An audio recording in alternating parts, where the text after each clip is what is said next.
నమస్కారం. మీ కదంబ మాలిక ఛానల్కి స్వాగతం.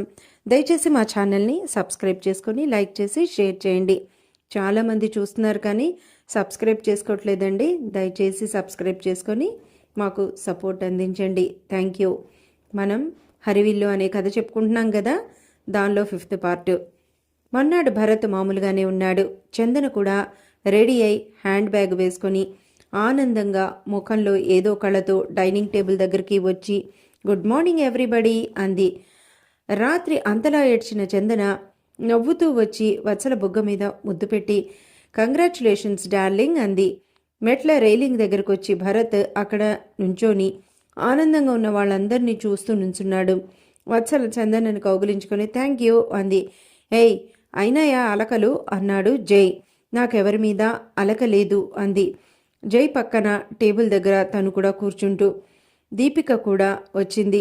రాత్రి అంతలా బాధపడ్డావు, మీ ప్రయాణ విరమణ జరిగిందా అన్నాడు. రాత్రి బాధ వచ్చింది, బాధపడ్డాను, అది అంతవరకే, దాంతో అది అక్కడితో అయిపోయింది, దాంతోనే నేను ప్రయాణం చేయను అంది.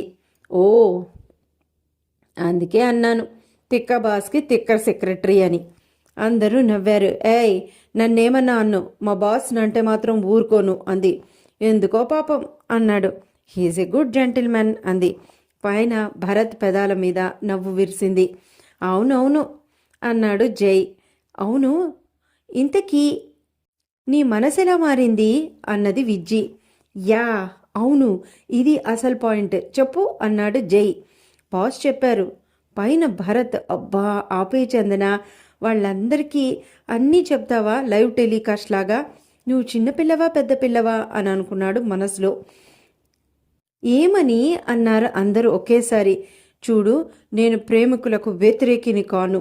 నీ ఫ్రెండ్ మ్యారేజ్కి ఓకే అన్నాను, ఆయన ఈ ఇంట్లోకి రావడం వరకే నీ ఇష్టం, వెళ్ళడం నా ఇష్టం అని ఈ ఫైల్ నా చేతిలో పెట్టి గుడ్ నైట్ చెప్పి ఇంకో మాట అన్నారు అంది. ఏమని అన్నాడు బాలు.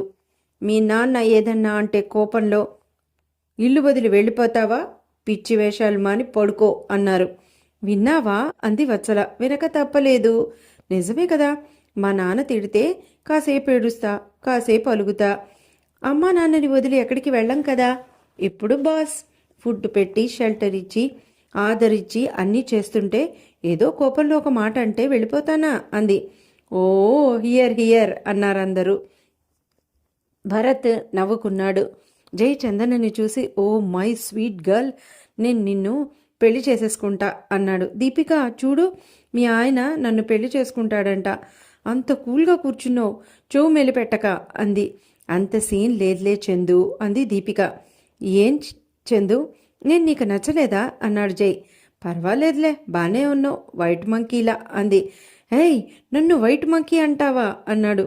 లేచి పరిగెత్తింది. జై కూడా పరిగెత్తాడు. ఆంటీ చూడండి అంది. ఒరేయ్ అన్నయ్య వస్తాడు రెండిటు అంది. అవును, మా బాస్తో చెప్తాను, మీ ఇంట్లో అబ్బాయిలు నా వెంట పడుతున్నారని అంది. భరత్ నవ్వుకున్నాడు. దీపిక చేయి తుడుచుకుంటూ వచ్చింది. చందు వెళ్ళి ఏ దీపు, ఈ కోతి అంత మాట అంటే నీకు కోపం రాలేదా అంది. దీపిక నవ్వి లేదు, ఎందుకంటే బావ మనసు నాదని నాకు బాగా తెలుసు అంది. Oh what a sweet love Deepu అని బుగ్గ మీద ముద్దు పెట్టుకుంది దీపికని చందన. దీపికని హక్ చేసుకుంది గట్టిగా. దీపు నిజం, నీకో మాట చెప్పనా, లవ్లో ఉండవలసింది ట్రస్ట్, నమ్మకం ఎంత గొప్పదో. నాకు మీ ఇద్దరిని చూస్తుంటే చాలా చాలా హ్యాపీగా ఉంది అంది చందన. దీపిక కూడా చందన బుగ్గలాగి నవ్వింది. ఏంటి అంత స్వీట్ హగ్గా, మరి నాకు అన్నాడు చేతులు చాపి జై. దీపిక చందన ఇద్దరు ఒకళ్ళ మొహం ఒకళ్ళు చూసుకొని ఇద్దరు నవ్వుకొని వెళ్ళి జైకి హగ్ ఇచ్చారు. ఓగో థ్యాంక్ యూ అన్నాడు ఇద్దరిని చెరోవైపు దగ్గరికి తీసుకుంటూ. విజ్జి వత్సలం మరి మేము అన్నాడు. కమ్ కమ్ అన్నాడు. వాళ్ళు కూడా వచ్చారు. బాలు నవ్వుతూ వాళ్ళ అందరినీ కూడా ఫోన్లో బంధించేశాడు. దేవకి చాలా ఆనందంగా ఉంది, నవ్వుకుంది. పైనుంచి ఇదంతా చూసి మనసారా నవ్వుకున్నాడు భరత్ కూడా. తన చూపులు చందనని ఒకసారి చూసి చందు మై స్వీట్ డెవిల్ అని అనుకొని పైకి తన రూంలోకి వెళ్ళిపోయాడు. బ్యాగ్ అవి తీసుకొని మెట్లు దిగుతున్న భరత్ని చూసి అందరూ సైలెంట్ అయిపోయారు. వెళ్దామా అన్నాడు దీపికని చందనని చూస్తూ. భరత్ టిఫిన్ తినలేదు అంది తల్లి. వద్దమ్మా, ఆకలి లేదు అని బయటికి నడిచాడు. ఆంటీ బాక్స్లో పెట్టివ్వండి అని అక్కడ ఉన్న బాక్స్లో గబగబా పెట్టి సంచిలో పెట్టి పరిగెత్తింది కారు వైపుకి చందన. వాళ్ళు వెళ్ళిపోయారు. అమ్మా, నీ కొడుక్కి ఆడపిల్లల్ని బ్రతిమలాడటం కూడా వచ్చా అన్నాడు జై. అందరూ నవ్వుకున్నారు. దేవకి పెద్ద కొడుకుని తలుచుకుంటూ ఆనందపడింది. పిచ్చి సన్నాసి, ఎవరు బాధపడినా చూడలేడు. వాడి మనసు వెన్న, అది ఎవరికి అర్థమవుతుంది అని అనుకుంది ఆమె ప్రేమగా. కారులో దీపు, ఆడిటింగ్ అయిందా అన్నాడు భరత్. అయింది బావా, ఈరోజు ఈవినింగ్కి ఫైల్స్ తయారైపోతాయి. నీ సంతకాలైతే సబ్మిట్ చేసేస్తాను అంది. ఓకే అన్నాడు. ఆఫీస్లో ఎవరి పనిలో వారున్నారు. 10:30కి భరత్కి కాఫీ ఇస్తూ బాక్స్ పక్కన పెట్టింది చందన. ఇదేంటి అన్నాడు. మీరు టిఫిన్ తినలేదు సార్, ఆంటీ పెట్టి ఇచ్చారు అంది. ఓ అవును కదా అని బాక్స్ ఓపెన్ చేసి కాఫీ తాగి టిఫిన్ తిన్నాడు. అవన్నీ తీసేశాడు ప్యూన్ వచ్చి. సార్, ఈ ఫైల్స్ చూడాలి, మిత్రా కంపెనీవి, దానికి చెందినవి చాలా పెండింగ్ ఉండిపోయాయి అన్నది. తీసుకురా, ఇంకా ఏమన్నా ఉన్నాయా, అవి కూడా తీసుకురా, చేసేద్దాం కంప్లీట్ అన్నాడు. ఎస్ సార్ అని ఒక 5-6 ఫైల్స్ ఉన్నాయి సార్ అంది. ఒకేసారి చేసేద్దాం అని వాచ్ చూసుకొని తీసుకురా అని ఒక్కొక్కటి ఇవ్వు అన్నాడు. ఒక్కొక్కటి ఇస్తూ ఉంటే తను చూడసాగాడు. ఈ లోపల రామనాథం గారు వచ్చారు. మే కమిన్ అన్నాడు ఆయన. ఇద్దరు అటు చూశారు. అంకుల్, ఏంటి మీరు పర్మిషన్ అడగడం, రండి అన్నాడు లేచి భరత్. ఆయన వచ్చి కూర్చున్నారు. ఎలా ఉన్నారు బాబాయ్ అంది. ఫైన్ అన్నారు ఆయన. నవ్వింది. నేను మీ వర్క్ డిస్టర్బ్ చేయలేదు కదా అన్నారు. లేదు అంకుల్, చెప్పండి, ఏం పని మీద వచ్చారు? ఏం లేదు భరత్, ఇటు పని మీద వచ్చి నిన్ను చూడాలనిపించి చూసి వెళ్దామని వచ్చాను అని అన్నారాయన. థ్యాంక్స్ అంకుల్ అన్నాడు భరత్. అవును, ఎలా ఉంది మీ సెక్రటరీ అన్నారు చందనని చూస్తూ. భరత్ చందనని చూసి నవ్వి, వర్క్ బాగానే చేస్తుంది, కాకపోతే రోషనారి, మాట పడదు అన్నాడు. ఆయన నవ్వి, అయితే బాస్కి తగ్గ సెక్రటరీయే అన్నమాట అన్నారాయన. చందన వారి మాటలకు నవ్వి తలదించుకుంది. ఈ లోపల ఒక నడివయసు ఆయన లోపలికి వచ్చారు. రండి ఆంజనేయులు గారు. ఏంటి అన్నాడు భరత్ ఆయన్ని చూస్తూ. సార్, ఇది మీ సంతకం అయితే అప్లోడ్ చేసి ఫైల్ చేసేస్తాను, దీనికి ఆడిటింగ్ కూడా అయిపోయింది అన్నాడు. ఏంటది అన్నారు భరత్. జగదీష్ గారి ఫైల్ అన్నాడు. రామనాథం గారు చందన ఒకళ్ళ మొహాలొకళ్ళు చూసుకున్నారు. యా, ఆ ఫైల్ నాకు ఇవ్వండి, నేను ఒకసారి స్టడీ చేసి రేపు మీకు ఇస్తాను, రేపు చేద్దాం అన్నాడు. ఓకే సార్ అని అతను అక్కడ పెట్టి వెళ్ళిపోయాడు. చందన, ఈ ఫైల్ నా బ్యాగ్లో పెట్టు, చాలా జాగ్రత్త అన్నాడు. ఎస్ సార్ అని తీసుకొని వెంటనే పెట్టేసింది. భరత్, జగదీష్ అంటే మీ మామయ్యే కదా అని అడిగారు రంగనాథం గారు. అవునంకుల్, మీకు తెలియందేముంది, మామయ్య ఎక్కడున్నాడో తెలియదు. ఆయన చందనని చూశారు. చందన భరత్ చెప్పేది వింటోంది. ఇప్పుడు ఆయన గురించి అంతలా ఆలోచన ఏంటి అన్నారాయన. కంపెనీ మంచి లాభాల్లో ఉందంకుల్, ప్రతి సంవత్సరం నేను ఆ వాటాకొచ్చే లాభాలు తీసి పక్కన పెడుతున్నాను, కానీ వారి ఆచూకీ మాకు తెలియడం లేదు. మామయ్య ఎక్కడున్నారో, ఆయనకి ఎంతమంది పిల్లల్లో, వాళ్లలో ఆడపిల్లలు ఎంతమందో మగపిల్లలు ఎంతమందో, వాళ్ళు ఏం చేస్తున్నారో, వాళ్ళ చదువులు అయినాయో లేదో, ఆడపిల్లలుంటే వాళ్ళ పెళ్ళిళ్ళు అయినాయో లేదో, మామయ్య సంపాదించారో లేదో, ఆయన పేరు మీద ఉన్న కోట్ల రూపాయల ఆస్తి ఆ పిల్లలు అనుభవించలేకపోతున్నారని నా బాధ. మా అమ్మ ఇప్పటికీ నా తమ్ముడెక్కడున్నాడో అని బాధపడుతూ ఉంటుంది. నేను వెతకని ఊరంటూ లేదు, కానీ లాభం లేదంకుల్ అన్నాడు భరత్ బాధగా. భరత్, బాధపడకు, దొరుకుతారులే, అయినా ఒక మాట అడుగుతాను. అడగనా అన్నారు. అడగండి అంకుల్, దానిలో సందేహం ఏముంది అన్నాడు భరత్. మీ మామయ్యకి ఆడపిల్లలుంటే చేసుకుంటావా ఏంటి? నేను దేశ సంచారం చేసైనా సరే ఒక్కొక్క ఊరు వెళ్ళి ఒక్కొక్క గుమ్మం వెతికి వాళ్ళని తీసుకొస్తాను అన్నారాయన. అంకుల్, ఇప్పుడు అదొక్కటే తక్కువ, నాకు ఉన్నవాళ్ళు చాలేదా? కనిపించని వారి గురించి కలలు కంటానికి అన్నాడు భరత్. నవ్వింది చందన. చూడండి ఎలా నవ్వుతోందో అన్నాడు భరత్. ఆయన కూడా నవ్వారు. భరత్ బ్రహ్మచారి ముదిరితే పనికిరాదంటారోయ్ అన్నారు.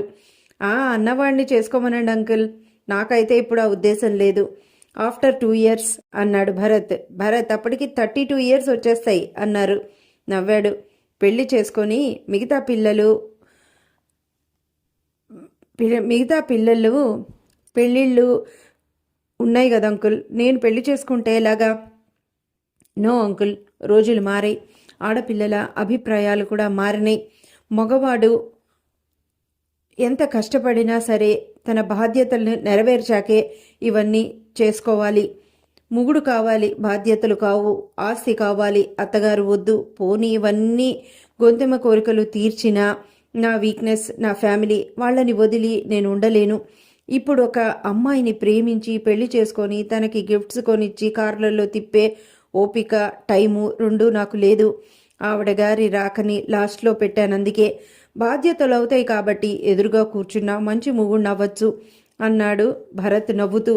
భలే బాగా చెప్పబోయ్ భరత్, నిన్ను చేసుకునే అమ్మాయి ఎవరో కానీ బంగారు పూలతో పూజ చేస్తూ ఉంటుంది అని అన్నారు ఆయన. అమ్మో, అయితే చాలా కాస్ట్లీ వైఫ్ అంకుల్. అలా బంగారు పూల అంటే చాలా కష్టం, నేను భరించలేనేమో అంకుల్. ఏదో 4 రకాల పూల మొక్కలైతే ఓ చిన్న పూల తోట కొనివ్వమంటే కొనివ్వగలను, కానీ రోజు బంగారు పూలు కావాలంటే ఎలాగా? ఇప్పుడు ఇంటికి వెళ్లకుండా 24 hours పనిచేయాలి అని అన్నాడు సరదాగా. అందరూ నవ్వుకున్నారు హాయిగా. భరత్ ఇంత జోవియల్గా మాట్లాడగలడా అని అనుకుని మురిసిపోయింది చందన. సరే భరత్, తొందరగా పప్పన్నం పెట్టు అని నేను వస్తాను అన్నారు. ఓకే అంకిల్ అన్నాడు అతను కూడా లేస్తూ. చందన, ఏంటి మీ బాస్ని వదిలి రావా? పిన్ని నిన్ను చూడాలంటోంది, ఒకసారి రా అన్నారు. అలాగే బాబాయ్ అంది నవ్వి. భరత్ కూడా నవ్వాడు. ఆయన వెళ్ళాక చందనని చూసి తనలో తనే అనుకున్నాడు, అమ్మో, ఈ చందమామని వదలటమే నెవర్ అని అనుకున్నాడు. సార్ అంది. అన్నాడు ఫైల్ అంది ఆలోచనలో ఉన్న భరత్ని చూస్తూ. ఫైల్స్ చూడడంలో నిమగ్నమైపోయారిద్దరూ. ఒక 2 hours అయిపోయాక ఆ ఫైల్స్ అన్నీ కంప్లీట్ అయిపోయినాయి. మధ్యలో చందనని దొంగచూపులు చూస్తూనే ఉన్నాడు భరత్. చందు మాత్రం తన పనిలో తను శ్రద్ధగా లీనమైపోయింది. భరత్ అనుకున్నాడు, ఏంటి నా మనసిలా ఉంది, చందు మీదేకే ఎందుకు వెళ్తోంది? దీన్నే ప్రేమంటారా? గాడ్, ఎప్పుడూ లేంది ఏంటిలాగా? మై స్వీట్ డెవిల్, ఇలా నిన్ను చూస్తూ ఉంటే అసలు పనవుతుందా అని అనుకున్నాడు తనలో తనే. యథాలాపంగా తెలెత్తాడు. తననే భయంగా చూస్తూ నించున్న చందనని చూసి ఏంటి అన్నాడు. ఏం లేదు సార్, సంతకాలు కావాలి, మీరు ఏదో ఆలోచిస్తున్నారు అందుకని ఆగాను అంది. నవ్వి, గొప్ప పని చేసావు రా అన్నాడు. నన్నెందుకు అనుకోవటం అని అంది మనసులో. తర్వాత భరత్ సంతకాలు చేసిచ్చాడు. సార్ నేను వెళ్ళిరానా అంది. ఎక్కడికి అన్నాడు.